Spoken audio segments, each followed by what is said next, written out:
दोस्तों सारा नमस्कार। दोस्तों एक वन में एक ऋषि रहते थे। उनके डेरे पर बहुत दिनों से एक चूहा भी रहता आ रहा था। यह चूहा ऋषि से बहुत प्यार करता था। जब वे तपस्या में मग्न होते तो वह बड़े आनंद से उनके पास बैठा भजन सुनता रहता। यहाँ तक कि वह स्वयं भी ईश्वर की उपासना करने लगा था। लेकिन कुत्ते, बिल्ली और चील कौवे आज से वह सदा डरा डरा और सहमा हुआ सा रहता था। एक बार ऋषि के मन में उस चूहे के प्रति बहुत दया आ गई।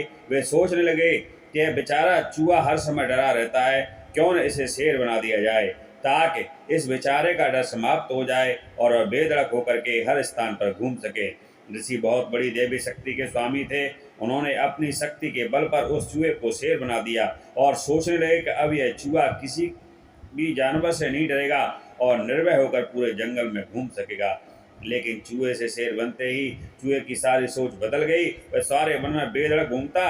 उससे अब सारे जानवर डरने लगे और प्रणाम करने लगे।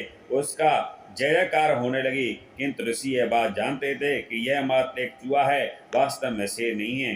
अतः ऋषि उससे चूहा समझकर ही व्यवहार करते। यह बात चूहे को पसंद नहीं आई।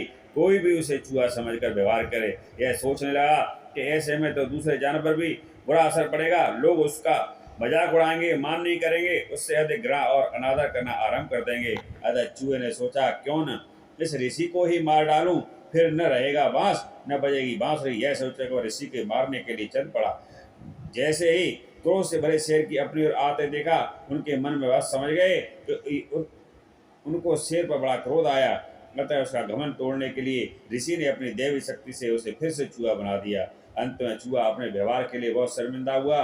दोस्तों, हमें कभी भी अपने हितैषी का अहित नहीं करना चाहिए, चाहे कितने ही बलशाली क्यों न हो जाएं। हमें उन लोगों को हमेशा याद रखना चाहिए जिन्होंने हमारे बुरे वक्त में हमारा साथ दिया। इसके अलावा हमें अपने बीते वक्त को कभी नहीं भूलना चाहिए। चूहा यदि अपनी असलियत याद रख